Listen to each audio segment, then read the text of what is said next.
Bonjour à toutes et bonjour à tous, bienvenue à cette nouvelle édition d'Autour du Monde.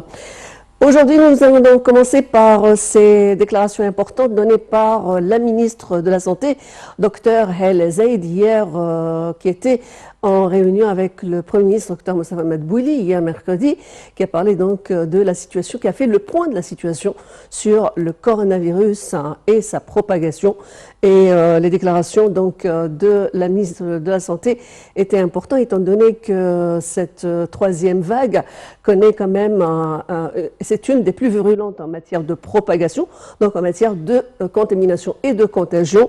Elle avait assuré qu'il y avait par exemple une baisse de 75,1% pour les taux de rémission, après que ce taux avait donc dépassé les 92% d'après la presse égyptienne. Il faut dire que la ministre de la Santé également avait fait part que dans cette même période, l'année dernière, la propagation où les gens atteints étaient de pratiquement 1248 contre 5845 personnes pour cette semaine. Donc, le point tout de suite sur cette situation pandémique et la troisième vague et les dispositions du ministère de la Santé en matière de préservation et de contenance de cette crise pandémique dans ce rapport préparé par Salih Hamed et présenté par AHL. La troisième vague du coronavirus étant une des plus fortes au niveau de la propagation, les données du ministère de la Santé révèlent une baisse à 75,1% des taux de rétablissement, après que ce taux avait atteint 92% d'après la presse. La ministre de la Santé et de la Population, Hala Zaid, a déclaré que le taux d'infection hebdomadaire du coronavirus enregistré au cours de cette semaine a atteint 5845 cas, contre 1248 cas la même semaine l'année dernière, soit une augmentation d'environ 5 fois, indiquant que les gouvernorats du Caire, Giza, Ménia, Fayoum et Sohag sont les 5 principaux gouvernorats qui souffrent de l'augmentation du nombre de cas. Les propos de Mme Zaïd ont eu lieu hier lors de la réunion du Conseil ministériel présidé par le Premier ministre Moustapha Madbouli. Au cours de cette réunion, la ministre a abordé la situation actuelle du coût d'infection à coronavirus et les mesures prises par le ministère pour faire face aux répercussions négatives de cette pandémie. Elle a abordé la position de la gestion des demandes du ministère de la Santé et de la Population concernant les scanners CT, soulignant que le ministère a pris de nombreuses mesures pour fournir ces appareils à travers certaines initiatives et accords avec certains organismes, y compris la Banque centrale et certains autres banques. Dans le même temps, la ministre de la Santé a évoqué les efforts du ministère pour sécuriser les réserves stratégiques d'oxygène, en plus de la fourniture des générateurs d'oxygène. Et en ce qui concerne la situation actuelle des centres de réception des vaccins antivirus, la ministre de la Santé a souligné que les préparatifs de la salle d'exposition sont en cours d'achèvement pour être inaugurés à partir du mois prochain pour les citoyens, alors que les travaux se poursuivent pour augmenter le nombre de centres de vaccination au cours de la période à venir, afin de bien contenir le plus grand nombre de citoyens.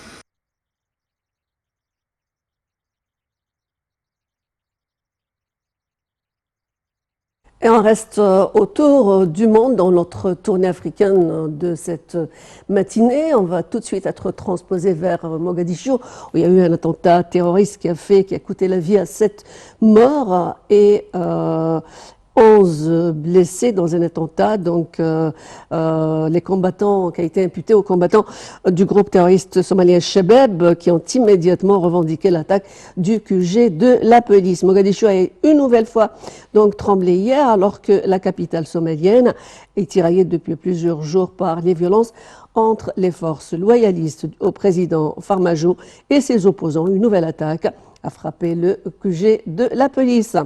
Rappelle que l'attentat a été par un véhicule piégé lancé à toute vitesse contre le quartier général de la police de Mogadiscio et qui a tenté de forcer le barrage pour s'introduire dans l'enceinte du complexe des forces de la sécurité.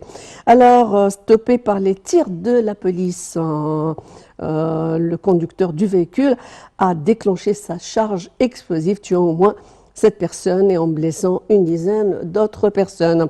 Rappelle que le groupe somalien terroriste Al-Shabaab, qui est un groupe terroriste qui sème la terreur, un extrémisme ou à la conviction idéologique obscure, est toujours en action dans la Somalie, qui est en proie à des violences quasi permanentes en Somalie. Alors, on va passer à un autre sujet. On va passer au Sénégal, où le président du Sénégal, on va passer au nord-est du Nigeria, qui reste également un pays à la proie et sous l'attention des terroristes. Cette fois-ci, c'est les terroristes de Boko Haram, la branche affiliée à l'organisation terroriste Daesh. Alors, depuis une dizaine de jours, l'ISWAP, qui est la faction terroriste de Boko Haram, a multiplié ses attaques contre plusieurs localités, dont l'État du Borno et du Yobe. Ces attaques perturbent fortement le quotidien des populations de part et d'autre à la frontière avec le Niger. Alors, selon plusieurs sources, les groupes armés ciblent d'abord les symboles de l'État et les forces de la sécurité, ainsi qu'à Maïné Sonoa. Ces groupes, soupçonnés d'être les membres de cette branche armée terroriste, la branche ouest-africaine de Daesh, ont attaqué des postes de gendarmerie, de police, de douane, pour ensuite saisir des armes et du matériel. Alors, des démonstrations de force qui font fuir les populations vers les communautés rurales de l'autre côté de la frontière. Rappelle que Boko Haram se fond parmi les déplacés et sont accusés d'avoir perpétré des crimes horribles. Ces flux de personnes se font dans des conditions qui fuient dans des conditions précaires, comme l'explique Jean-Sébastien José, porte-parole du ASF au Niger. Souvent, je cite, ils fuient en n'emportant quasiment rien avec eux. Ils arrivent dans les conditions difficiles et surtout dans un contexte sécuritaire très tendu. Il faut dire que depuis vendredi, la ville nigériane de Gaïdam a été assiégée par ce présumé terroriste de l'ISWAP, une situation qui cause beaucoup de difficultés, d'autant plus que cette ville proche de la frontière fait aussi office de carrefour commercial.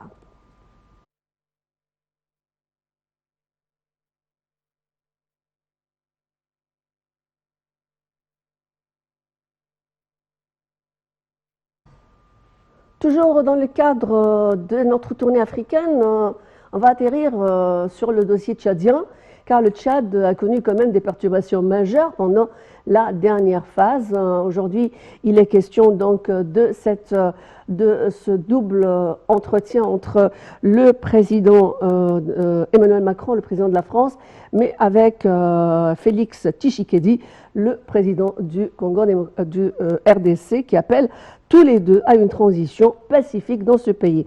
Rappelle que la dépression des manifestations et les violences ont été condamnées mardi à Paris par les présidents français et congolais. Félix Tshisekedi, qui assure la présidence tournante de l'Union africaine, a été reçu à l'Élysée pour un déjeuner de travail avec au menu des conversations le dossier tchadien.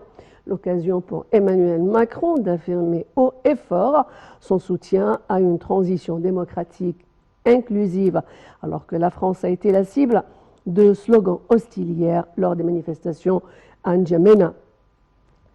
Rappelle également que dans ce contexte, dans une déclaration commune, les présidents français et congolais ont condamné fermement la répression des manifestations et appelé donc le Conseil militaire de transition à respecter ses engagements, notamment celui d'une transition pacifique et inclusive. 4 jours après son déplacement à N'Djamena, M. Macron a également demandé ou tenu à faire une mise au point. J'ai apporté, comme je le cite, mon soutien à la stabilité et à l'intégrité du Tchad, très clairement à N'Djamena. Je suis pour une transition pacifique, démocratique, inclusive. Je ne suis pas pour un plan de succession.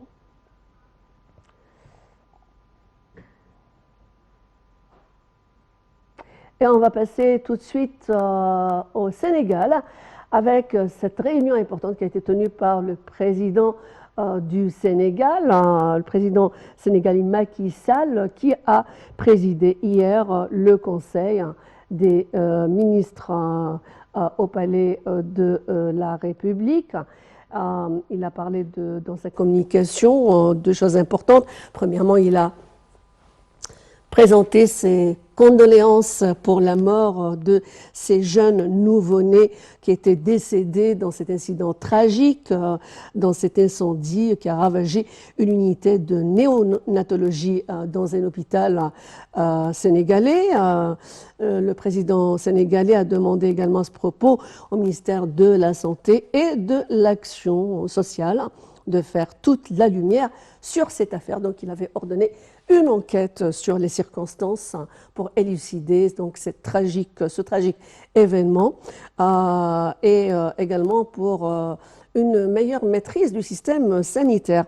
Alors, Monsieur Macky Sall a indiqué aussi la nécessité de sanctionner rigoureusement les commandataires ou aussi sanctionner les manquements au devoir et apporter bien sûr toute l'assistance psychologique et psychosociale requise aux parents endeuillés.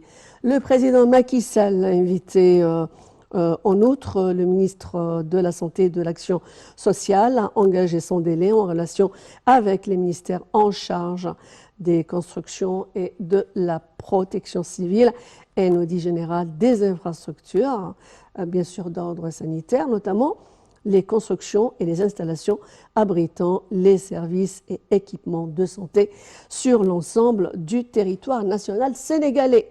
Rappelez également que, poursuivant sa communication, le président de la République sénégalaise a informé le gouvernement avoir présidé le 23 janvier 2021 un conseil présidentiel sur l'émergence du hub aérien et touristique afin d'accélérer, d'une part, l'exécution du projet de la construction justement de nouvelles zones des réformes institutionnelles qui concernent des plateformes aéroportuaires logistiques sur le plan national au Sénégal. Alors, on reste toujours dans l'actualité africaine. On va passer tout de suite au Niger, au voisin, avec la présidence du Niger, qui dément tout contact avec la rébellion. Alors, dans le détail de cette nouvelle, qui a donc été à la une de l'actualité africaine ces 48 heures, la présidence du Niger a fermement démenti lundi tout contact entre le chef de l'État nigérien Mohamed Bazoum et le chef du mouvement tchadien Mohamed Mahdi Ali, parlant d'une affabulation. Alors, je dément, je cite, d'après le président, donc le communiqué de la présidence nigérienne, je dément catégoriquement cette affabulation. Le président Bazoum n'a jamais été en contact, ni hier, ni aujourd'hui, avec le chef rebelle Mohamedi. C'est une fake news, c'est une très mauvaise information, a déclaré le conseiller en communication du président nigérien. Alors, sous couvert de l'anonymat, un autre conseiller du président Bazoum avait indiqué dimanche que celui-ci avait notamment appelé Mohamed Mahdi Ali, le chef de la rébellion du Front pour l'alternance et la concorde au Tchad, qui venait de se déclarer favorable à un cessez-le-feu. Rappelle également que le président Bazoum est sans doute mobilisé pour aider le Tchad, qui est un pays frères et amis, et prendre un certain nombre d'initiatives très prochainement, mais pour le moment, il n'a pas eu de contact avec le chef de la rébellion, a insisté M.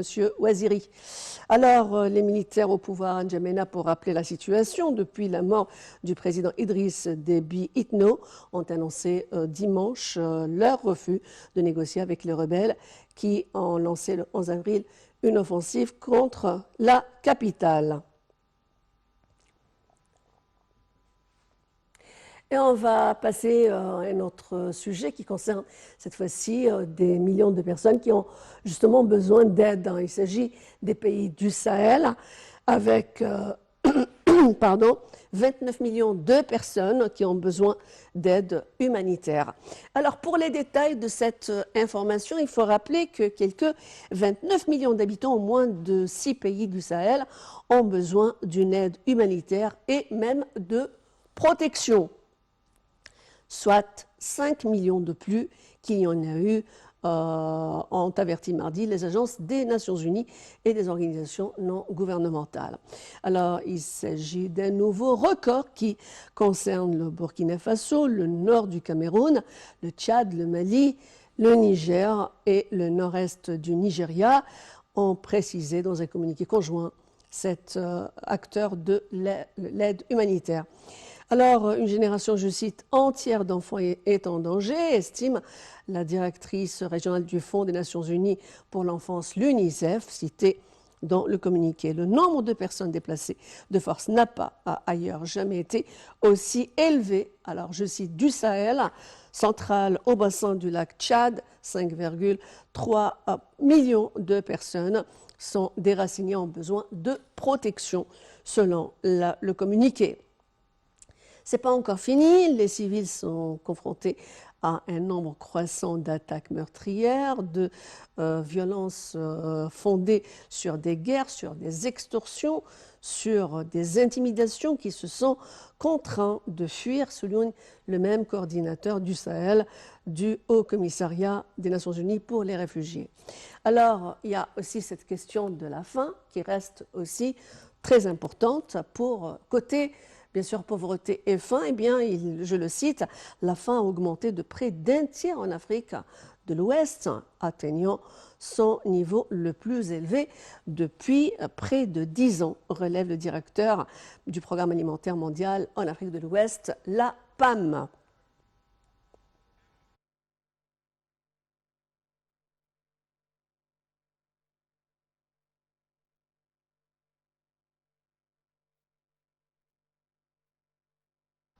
C'était donc notre tournée sur l'actualité africaine, nationale et africaine.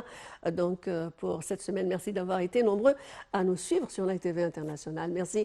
L'information continue sur Nile TV. Ne quittez pas l'écoute.